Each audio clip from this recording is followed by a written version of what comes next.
Hello， 各位觀眾大家好啊！歡迎嚟到子靈星語 channel， 有我 Steven 啊！咁今日我唔賣關子啦，我而家身處喺油塘嘅三家村公園啊！咁睇油塘呢，就有兩個綠置居啦，佢哋分別就喺2022年呢已經由房署發售，嚟緊陸續入伙嘅高雲苑，同埋呢喺上年呢經由房署發售嘅高禧苑啊！咁當我嚟到呢度呢，就唔係淨係拍一個啦，我會拍晒兩個嘅。不過當然我會分兩集俾大家啦。好啦，喺節目開之前呢，都請大家做幾樣嘢，就係 like 啦、comment 啦、subscribe 啲 COS 我個 channel 啊。另外就係撳個叮叮鐘，咁就要收到我 channel 最新資訊噶啦嘛。而最係咩啊？當然就係覺得我條片有用就 share 俾朋友支持一下啦。好啦，事不宜遲，廢話少講，我即刻帶大家首先出發去嚟緊陸續入伙嘅高雲苑，佢嘅巒頭理氣風水到底係點樣？我哋一齊 let's go 啊！喺呢一集嘅四圍睇風水系列之綠置居風水睇樓團，我就會為大家用玄學角度分析早前經由房屋署發售嘅2022年綠置居屋苑，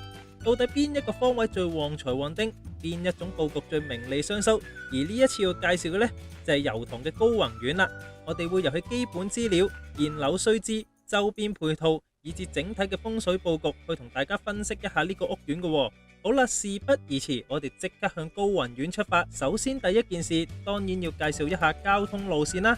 高雲苑係位於新九龍東部嘅油塘，鄰近鯉魚門村、油塘中心、大本營購物中心及高翔苑一帶附近。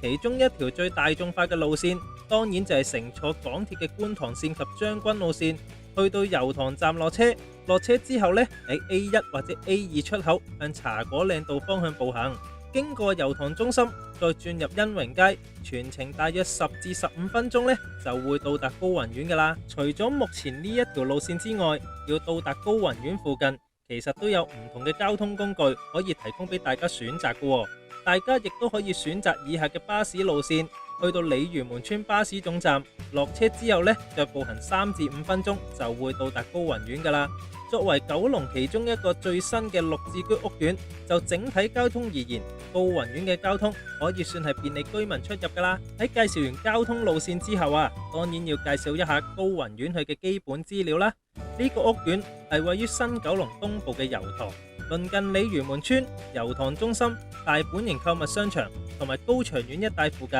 佢係2022年新綠置居發售項目之一，由房屋署統籌同興建，屋苑佔地總面積約8600平方米，基本設施齊備，設有服務設施大樓、室內籃球場、兒童遊樂場、露天及有蓋停車場。而居民日常生活呢，亦都可以去到鯉魚門商場、大本營購物中心購買日常用品。對於整體配套而言啊，可以算係方便居民生活啦。高雲苑係位於東九龍嘅油塘區，屬於48區校網，涵蓋觀塘、茶果嶺、油塘、鯉魚門一帶。該區呢亦都有一啲比較有質素嘅名校網，喺教學資源呢亦都有一定保證。故此呢，購買咗高雲苑嘅家庭呢，亦都可以參考該區啦或者鄰區嘅教學資源㗎。屋苑共分 A、B 兩座，兩座樓宇嘅設計呢都係採取非標準大廈十字長形嘅設計，但係兩座樓宇嘅設計樓層呢都各有不同㗎。首先係 A 座，總樓層為46層，當中包括地下。居住樓層呢就有1樓至44樓及天台，而其中嘅第19層呢屬於消防庇護層。其次就係 B 座，總樓層為48層，當中包括地下底層嘅2樓啦、1樓。地下居住樓層呢就有1樓至44樓及天台，而當中嘅22樓呢係屬於消防庇護層。兩座樓宇嘅樓層呢，當中係並沒有散落去嘅樓層同號數，實用面積就係由185平方尺到489平方尺。當年出售嘅參考售價呢，就係88萬至到286萬。如果以當時綠置居95折按揭計算啊，最平嘅單位首期年雜費呢，大約7萬就可以上到會噶啦。高雲苑呢已經喺2025年陸續正式交樓噶啦。如果已經購買高雲苑嘅觀眾或者朋友們，相信呢都已經做定咗一啲家居設計上嘅資料搜集，或者而家呢緊貼我哋嘅 channel， 獲取更多實用同有用嘅玄學資訊，好讓自己能夠住得舒適啦。好啦，各位觀眾，咁佢身處咗喺高雲苑工地附近噶咯。咁其實喺個正前方啊，就係高雲苑嘅工地範圍。咁其實呢，佢已經落成咗噶啦，陸陸續續都係埋尾執緊收嘅啫。咁同埋呢，已經係開始陸陸續續入伙噶啦。咁喺我頭先嘅影片裏邊啊，都已經簡單為大家介紹咗佢基本資料啦，當年嘅售樓須知，以至外在配套到底係點樣咯。嗱，咁啊事不宜遲啦，我即刻為大家介紹一下高雲苑佢嘅外聯頭風水佈局到底係點樣。咁我哋一齊 Let's go 啦！要講到高雲苑嘅聯頭風水佈局，就首先要從油塘嘅整體風水格局去分析啦。所謂山管人丁，我哋先從山龍開始分析。油塘及高雲苑呢，係以作為太祖山嘅大帽山開始起主脈，一直延伸至九龍十山，當中喺金山位置畜脈，龍脈由西至東經過獅子山、大老山，龍脈再過照鏡環山，最後落龍脈於魔鬼山做背靠，整支龍脈氣勢宏偉，騰龍過峽，一枝獨秀。而整個油塘區由於三面都有小山包圍，形成一個半盆地嘅地形，本來呢可以話係一支唔錯嘅山龍格局，亦都能夠藏風聚氣。但如果從環境中仔細觀察啊，就會發現龍脈落於魔鬼山嘅時候呢，山形明顯變得嶙峋。本來魔鬼山呢係一氣呵成，整個格局有如同宗，喺五行上呢係屬土金格局，與對岸香港島嘅柏架山呢形成對合互前，亦有維多利亞港東側收水口。但係由於呢數十年啊，油塘不斷發展，先後有藍田石礦場以及其後嘅住宅發展項目，另外連接將軍澳與藍田嘅將藍隧道，將附近嘅一帶山形地貌改變。現在山龍呢已經變得怪石嶙峋啦，五行上亦都成為火土格局。喺風水學上呢種山形就叫廉貞山啦。由於火刑煞重，故此油塘一直以嚟人丁人流都係平平，附近亦都好多工業同砂礦業。呢啲行業咧喺五行上亦都屬火土格局，不過喺2024年呢已經正式踏入下元九運。喺八卦中呢，五行係屬離卦，主火，剛好油塘呢個位置啊，亦都符合九運嘅要求，故此引發氣脈聚氣，凝聚於此地結穴化氣。再者喺運帶交脫嘅情況之下，2022年八運尾呢，其實已經開始踏入九運氣噶啦。所以近年油塘一帶亦都發展迅速，只係利樓價而唔利人流。咁喺另一方面，高雲苑係以西北方為向手，左側嘅青龍位呢就係魔鬼山嘅東南方及維多利亞港收水口一帶，支龍呢就係魔鬼山開始分脈，沿住東南方山脈直衝去到維多利亞港收水口。而青龍位所主嘅呢就係人丁啦、下屬、人脈。由於圖中可以見到啊，整支山龍形勢相當簡單，當中呢係沒有特別嘅戶前。而魔鬼山五行係屬火土格，山林稀疏嶙峋，喺風水學上呢就代表住貴人助力，同埋人丁健康呢就相對較弱啦。其次，白虎位就係以魔鬼山東北方落於貓頭鷹石，支龍至貓頭鷹石山形比較厚實，但係山形呢明顯一樣嶙峋。如果從地形中仔細觀察啊，就會發現草木同樣稀疏，當中呢係沒有任何山龍可以做依靠。由於白虎所主嘅呢就係財富同金錢，喺風水學上呢作為玉手格局亦都相對較弱啦，故此呢代表當地居民呢係利武不利民，以手作之財為生。而喺水方面，所謂水管財，油塘同高雲苑嘅真水係南向嘅維多利亞港入水口，而維港水呢經由東側嘅南塘海峽入水，當中經過將軍澳灣，當水流經過鯉魚門左右兩岸收窄時，突然形成一個收水口，而呢個地貌呢就好似一個水口關閘，將本來急速嘅維港水呢稍作舒緩。加上油塘呢個位置有兩個收水口，一個呢就係三家村嘅避風港啦，另一個呢就係觀塘仔灣。呢兩個小收水口有助將財水積聚，以財水局嚟講呢相當唔錯，有利積聚財富。而作為假水方面，高雲苑附近呢會有太多嘅主要幹道，最主要呢就係西南側嘅茶果嶺道同埋正向嘅欣榮街啦。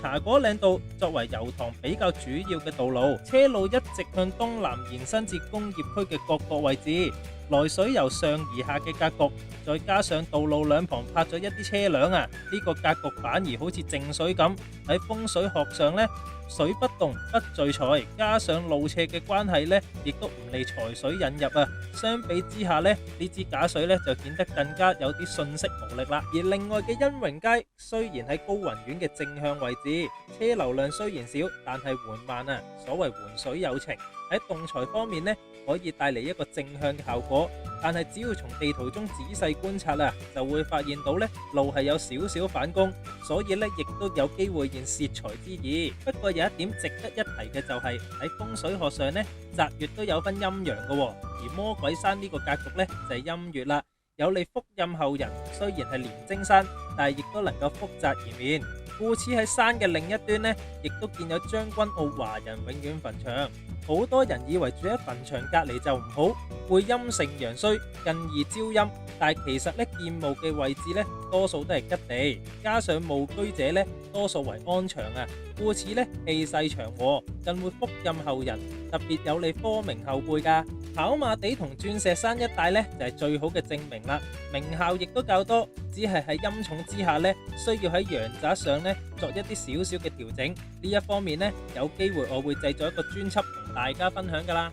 好啦，各位觀眾，咁喺頭先嘅影片裏邊呢，已經為大家簡單介紹咗高雲苑啦，以至整個油塘區佢嘅外聯頭風水佈局到底點樣咯。咁喺呢個時候，當然為大家簡單介紹一下高雲苑佢嘅個別單位理氣局數啦。嗱，不過呢，我都想喺度做一個少少嘅呼籲，就係呢嚟緊我會喺節目呢加插一個環節啦。咁我哋嘅團隊呢，就會呢喺各位觀眾留言呢，就抽出一個幸運兒。咁譬如嗱，而家介紹高雲苑呢，咁呢就睇下高雲苑嘅觀眾留言或者 inbox 再唔係 WhatsApp 俾我哋，咁咧我哋就會喺每周裏邊咧就抽出一個幸運兒咧，就為佢呢個單位咧做一個簡單嘅風水實測啊。咁當然都會拍成影片擺翻落去俾大家啦。嗱，咁好啦，喺呼籲完咗之後咧，咁而家咧我哋即刻去片去介紹下高雲苑個別單位理氣局數啦。事不宜遲，我哋 Let's go。高雲苑整個屋苑係屬於坐西北向東南嘅格局，初步估算呢係屬於坐巽向乾嘅方位啊。由於高雲苑呢係2025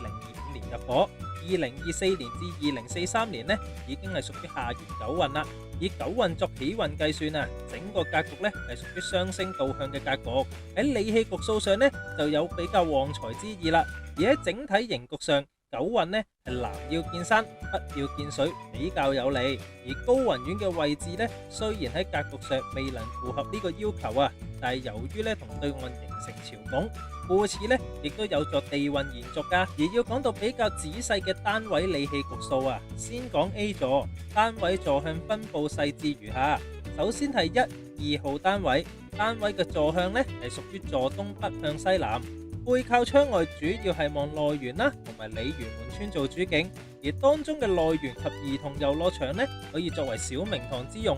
呢個格局有利積聚財富，係一個唔錯嘅財局嚟噶。但係只要從環境中仔細就會發現，鯉魚門村其中兩座，即係鯉旺樓同鯉興樓兩座嘅樓間距呢，亦都比較接近，亦都與1、2號單位啊相對較近啊。如果從窗外望出去呢，就有如一座大山被斬開兩邊。呢種格局喺風水學上呢，就有刀煞啦，或者有斬刀煞之稱。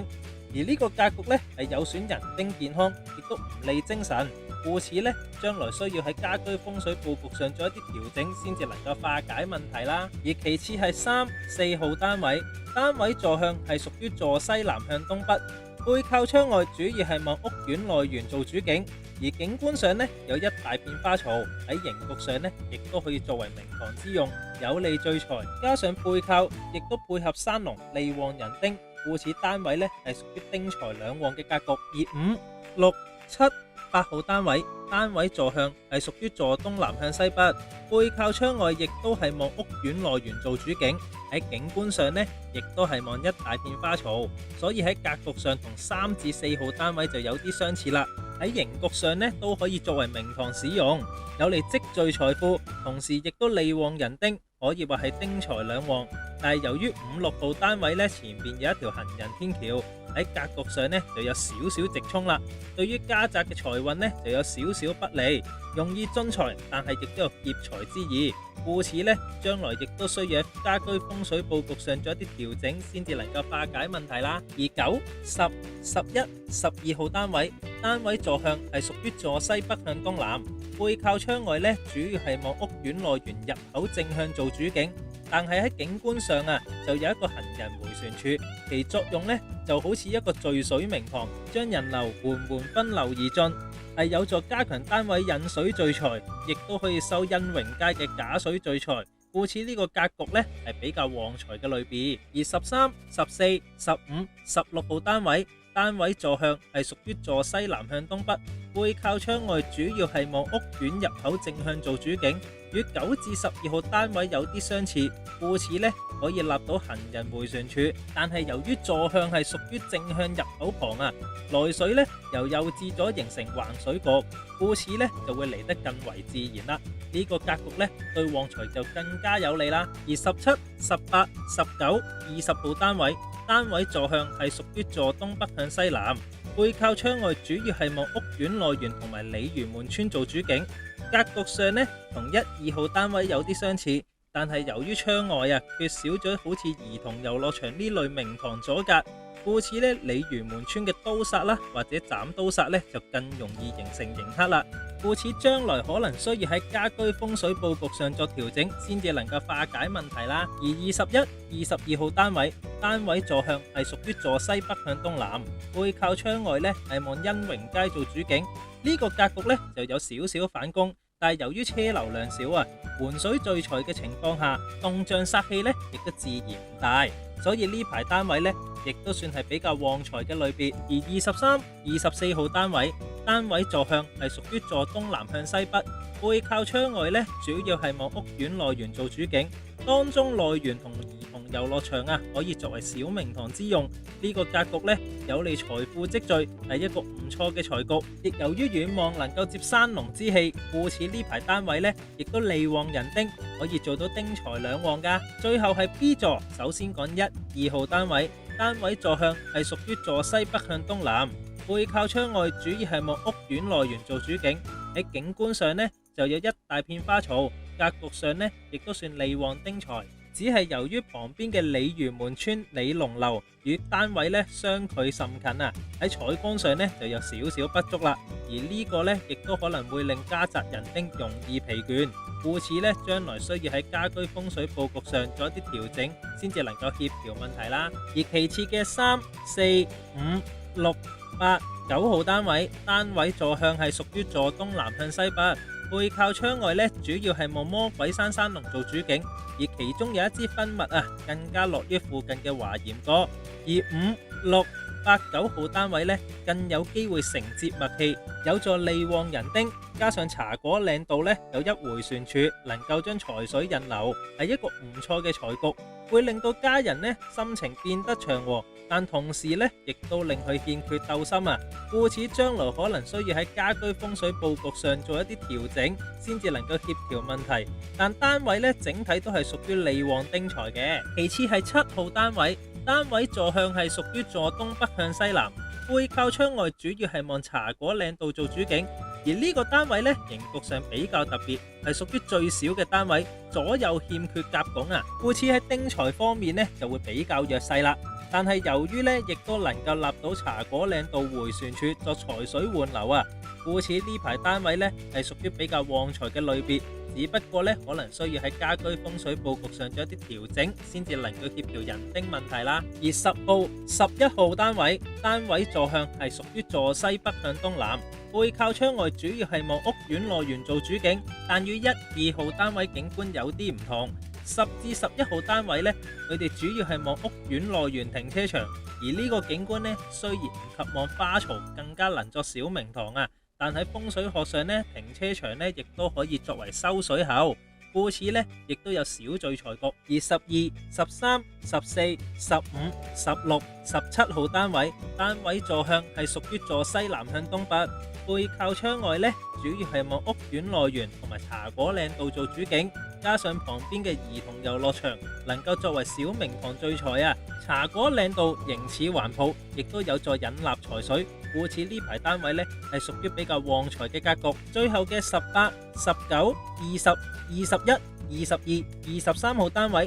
位坐向係屬於坐東北向西南，背靠窗外，主要係望屋苑內園做主景，景觀上呢就有一大片花草，可作為小明堂聚財，亦都能夠引納魔鬼山山龍之氣，利旺人丁。故此呢排單位呢係屬於丁財兩旺嘅格局。好啦，各位觀眾，咁頭先嘅影片裏邊呢，我已經為大家介紹咗高雲苑啦，佢嘅愛聯頭風水佈局同個別單位理氣局數到底點樣樣咯。咁喺呢度當然會再一次做一個呼籲啦，就係嗱嚟緊咧，希望各位觀眾留言 inbox 或者 WhatsApp 俾我哋嘅團隊，咁我哋團隊咧每周啊，記住係每周會抽出一位幸運兒，同佢做一個個別單位嘅風水實測嘅。好啦，嗱咁亦都會製作翻影片擺翻喺呢個節目裏邊嘅。嗱咁啊，事不宜遲啦，即刻為大家對高雲苑做一個少少嘅總結，我哋一齊 let's go 啦！如果以風水學嚟分析啊，高雲苑呢係屬於廉貞朝向嘅格局。就整體簡單理氣局數而言啊，高雲苑嘅屋苑設計能夠同附近嘅山巒呢形成一致，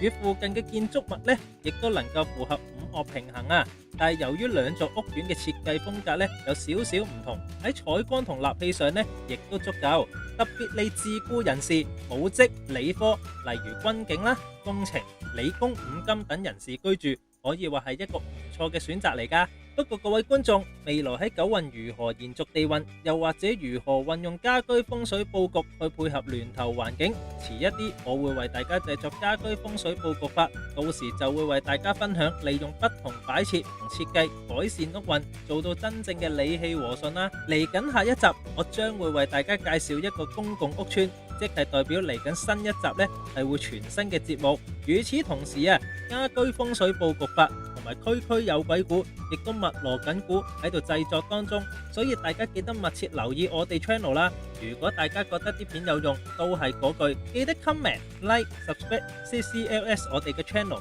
另外就 share 俾啲朋友支持一下啦。下集再見，拜拜。